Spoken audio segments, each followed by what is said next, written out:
নমস্কাৰ বন্ধু বান্ধৱীসকল, আজি মই তোমালোকক অষ্টম শ্ৰেণীৰ গণিতৰ যোৱাকালি পাৰ্ট 1ৰ 1ৰ পৰা 8লৈ যিখিনি প্ৰশ্ন কৰি দিছিলোঁ সেইখিনি আজি পাৰ্ট 2ৰ 9ৰ পৰা পিছৰ প্ৰশ্নখিনি সমাধান কৰি দিম।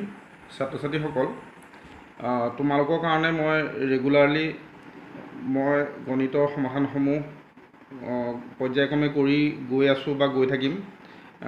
ইয়াৰ কাৰণে যথেষ্ট কষ্টও হয়, গতিকে ইমান কষ্ট কৰি তোমালোকৰ কাৰণে ভিডিঅ'টো প্ৰস্তুত কৰিছোঁ। তোমালোকে ৰেগুলাৰলি মোৰ চেনেলটো চাই থাকিবা আৰু মোৰ চেনেলটো ছাবস্ক্ৰাইব কৰি ল'বা। তেতিয়া আচলতে কি হয়, কষ্ট কৰি যিহেতু তোমালোকৰ কাৰণে সমাধানখিনি কৰি দিছোঁ, গতিকে তোমালোকে ছাবস্ক্ৰাইব কৰিলে মোৰ কষ্ট সাৰ্থক হোৱা যেন লাগে আৰু মই উৎসাহিত হ'ম। ঠিক আছে, আমি এতিয়া আমাৰ পাঠৰ মাজলৈ যাওঁ। অনুশীলনী 3Bৰ 9 নম্বৰ প্ৰশ্নৰ পৰা আমি সমাধানসমূহ কৰিম। এতিয়া 9 নম্বৰ প্ৰশ্নলৈ আহিলোঁ। 9 নম্বৰ প্ৰশ্নটোত আছে, এটা সংখ্যাৰ 3 গুণৰ পৰা 6 বিয়োগ কৰিলে 45 হয়, সংখ্যাটো কি? এতিয়া আমি সমাধানলৈ আহোঁ। Question number 9। ধৰোঁ সংখ্যাটো x, এটাকে প্ৰশ্নমতে আমি 28x - 6 = 45 এইখিনি সাধাৰণ সমীকৰণ। গতিকে সমীকৰণটো আমি সমাধান কৰি xৰ মান যিহেতু 17 পালোঁ, গতিকে নিৰ্ণয় সংখ্যাটো হ'ল 17। এইটো সহজ। নেক্সট প্ৰশ্নলৈ আহিলোঁ। আমাৰ এইবাৰ আছে প্ৰশ্ন নং 10। অনন্যাৰ হাতত কিছুমান 5 টকীয়া আৰু 2 টকীয়া মুদ্ৰা আছে। 2 টকীয়া মুদ্ৰাৰ সংখ্যা 5 টকীয়া মুদ্ৰাৰ সংখ্যাৰ 4 গুণ। তেওঁৰ হাতত মুঠতে 117 টকা আছে। তেওঁৰ হাতৰ পৰা 5 টকীয়া আৰু 2 টকীয়া মুদ্ৰাৰ হাতত থকা 5 টকীয়া আৰু 2 টকীয়া মুদ্ৰাৰ সংখ্যা উলিয়াব লাগে। আমি এইখিনিতে এটা মন কৰিবলগীয়া কথা হ'ল কি, 5 টকীয়া আৰু 2 টকীয়া মুদ্ৰা আছে বুলি কৈছে। 2 টকীয়া মুদ্ৰাৰ সংখ্যা কিন্তু 5 টকীয়া মুদ্ৰাৰ সংখ্যাৰ 4 গুণ। গতিকে আমি কি কৰিব লাগিব, আমি 5 টকীয়া মুদ্ৰাৰ সংখ্যাটো ধৰিব লাগিব। এতিয়া আহা, আমি 5 টকীয়া মুদ্ৰাৰ সংখ্যা আমি x ধৰিলোঁ, এক্সট্ৰা আছে বুলি। গতিকে 5 টকীয়া মুদ্ৰা যদি এক্সট্ৰা থাকে তেতিয়াহ'লে তাৰ মূল্য হ'ব 5x টকা। তেনেধৰণে 2 টকীয়া মূল্যৰ সংখ্যা যিহেতু 4 গুণ বুলি কৈছে, গতিকে 4x হ'ল। এতিয়া 2 টকীয়া মুদ্ৰাৰ মূল্য হ'ব 4xৰ লগত আমি 2 পূৰণ কৰি দিলোঁ, ইমান টকা হ'ল। এতিয়া প্ৰশ্নমতে আমাৰ দুইটা মিলি পেলাই 5 টকা আৰু 2 টকা মিলি যিহেতু 117 টকা হয় মুদ্ৰাখিনি মুঠ ভেলু, গতিকে আমি তাৰ পৰা xৰ মান 9 পালোঁ। গতিকে আমি 9 মানটো আমি 5 টকীয়া মুদ্ৰাৰ সংখ্যা 9টাই হ'ব, x ধৰিছিলোঁ যিহেতু। গতিকে 2 টকীয়া মুদ্ৰাৰ সংখ্যা তাৰ 4 গুণ বুলি কৈছে, 9 4 গুণ 36টা হ'ল। এইবাৰ আহিলোঁ কুৱেশ্যন নম্বৰ 11। কুৱেশ্যন নম্বৰ 11ত আছে, মৌচুমীৰ বয়স 20 বছৰ আৰু কমলাৰ বয়স 4 বছৰ। তেওঁলোকৰ আচলতে কি বয়স মানে বৰ্তমান বয়স কিমান? কিমান বছৰৰ পিছত মৌচুমীৰ বয়স আৰু কমলাৰ বয়সৰ দুগুণ হ'ব? মৌচুমীৰ বয়সটো কমলাৰ বয়সৰ দুগুণ কিমান বছৰত হ'ব সেইটো আমাক উলিয়াব লাগে। গতিকে আমি কি ধৰিম এতিয়া? আমি ধৰি ল'লোঁ x বছৰৰ পিছত মৌচুমীৰ বয়স কমলাৰ বয়সৰ দুগুণ হ'ব বুলি ধৰি ল'লোঁ x বছৰৰ পিছত। গতিকে মৌচুমী বৰ্তমান বয়স 20 বছৰ দিয়াই আছে। গতিকে x বছৰৰ পিছত মৌচুমীৰ বয়স কিমান হ'ব? 20ৰ লগত আৰু x বছৰ যোগ কৰি দিম। সেইধৰণে কমলাৰ বৰ্তমান বয়স 4 বছৰ, গতিকে x বছৰৰ পিছত তেওঁৰ বয়স হ'ব 4 + x বছৰ। এতিয়া প্ৰশ্নমতে যিহেতু কি বুলি কৈছিলে প্ৰশ্নটোত আমাক কৈছিলে x বছৰৰ পিছত মৌচুমীৰ বয়স কমলাৰ বয়সৰ দুগুণ হ'ব বুলি কৈছে। গতিকে আমি 20 + x = 2 × 4 + x পাতিলোঁ আৰু এই সমীকৰণটো সমাধান কৰি xৰ মান পালোঁ 12। গতিকে নিৰ্ণয় বছৰ হ'ব 12 বছৰ। তাৰমানে 12 বছৰৰ পিছত মৌচুমীৰ বয়সটো কমলাৰ বয়সৰ দুগুণ হ'ব। এতিয়া আহিলোঁ আমি কুৱেশ্যন নম্বৰ 12লৈ। কুৱেশ্যন নম্বৰ 12ত কি আছে চোৱা। এটা আয়তৰ দিশ প্ৰস্থৰ দুগুণতকৈ 3 মিটাৰ বেছি। পৰিসীমা দি থোৱা আছে, গতিকে দিশ প্ৰস্থ উলিয়াব লাগে। এতিয়া মেইন কথাটো হ'ল কি, আয়তৰ দিশটো প্ৰস্থৰ দুগুণতকৈ 3 মিটাৰ বেছি বুলি কৈছে। গতিকে দিশটো যেতিয়া এই কণ্ডিশ্যনটো দিয়া আছে, গতিকে আমি কি কৰিব লাগিব, প্ৰস্থটো x ধৰি ল'ব লাগিব, নহয়নে বাৰু? এতিয়া চাওঁ আহা।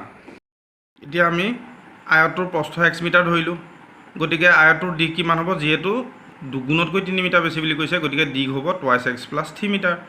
এতিয়া আয়তৰ আমি জানো আয়তৰ পৰিসীমা কি? 2 × দিশ + প্ৰস্থ। গতিকে আমি আয়তৰ পৰিসীমা 2 × দিশ মানে x মিটাৰ, প্ৰস্থ মানে x মিটাৰ আৰু দিশ হ'ল 2x + 3 মিটাৰ। গতিকে আমি এইটো সাধাৰণ সমাধান কৰি পেলাই আমি কি কৰিলোঁ, এইখিনি কৰি পেলাই আমি 6x + 6 পালোঁ। এইটো হ'ল আয়তটোৰ পৰিসীমা।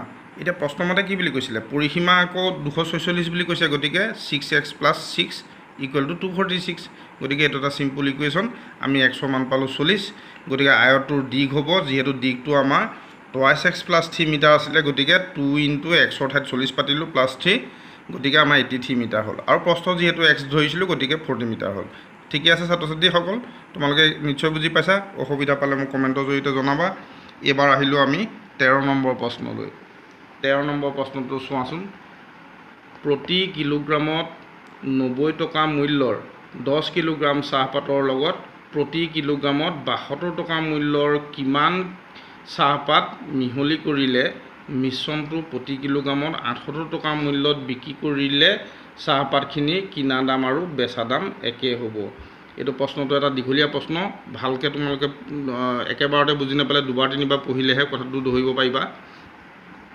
এতিয়া 90 টকা মূল্যৰ তেওঁ 10 কিলোগ্ৰাম চাহপাত কিনিছে সেইটো ঠিক আছে আমাৰ 90 টকা মূল্যৰ 10 কিলোগ্ৰাম চাহপাতত মূল্য হ'ব 900 টকা সেইটো ওলাই আছে নহয়নে বাৰু কিন্তু দ্বিতীয় কথাটো তেওঁ আকৌ চাহপাত কিনিলে প্ৰথমবাৰ 90 টকাত কিনিছিল পিছৰবাৰ কিন্তু তেওঁ সস্তাত কিনিবলৈ পাইছে কাৰণ 72 টকাকৈ কিনিছে কিন্তু কিমান চাহপাত কিনিলে আমি সেইটো নাজানো আমি এইখিনিতে ধৰি ল'ম যে তেওঁ পিছত কিনা চাহপাতৰ পৰিমাণটো যিটো মিহলি কৰিছে সেই চাহপাতৰ পৰিমাণ আমি x ধৰি ল'ম নহয়নে বাৰু আহা এতিয়া আমি প্ৰশ্নৰ উত্তৰলৈ যাওঁ এতিয়া প্ৰথমে আমি যিখিনি দি থৈছিলে প্ৰতি কিলোগ্ৰামত 90 টকাকৈ 10 কিলোগ্ৰাম চাহপাতৰ দাম আমি 90 + 10 = 900 টকা কৰি ল'লোঁ এইখিনি ঠিকে আছে এইখিনিলৈকে তোমালোকে বুজি পাইছা নিশ্চয় এতিয়া ধৰোঁ দ্বিতীয়বাৰ কিনা চাহপাতৰ পৰিমাণ যিটো মিহলি কৰিছিলে সেই চাহপাতটো আমি x কিলোগ্ৰাম বুলি ধৰি ল'লোঁ গতিকে x কিলোগ্ৰাম চাহপাতত কিমান টকাকৈ কিনিছিলে 72 টকাকৈ কিনিছিলে 72 টকাকৈ x কিলোগ্ৰাম চাহপাতৰ দাম হ'ব 72 × x মানে 72x টকা হয়নে বাৰু এতিয়া দুয়োখিনি চাহপাতৰ কিনা দাম কিমান হ'ব প্ৰথমবাৰ কিনিছিল কিমান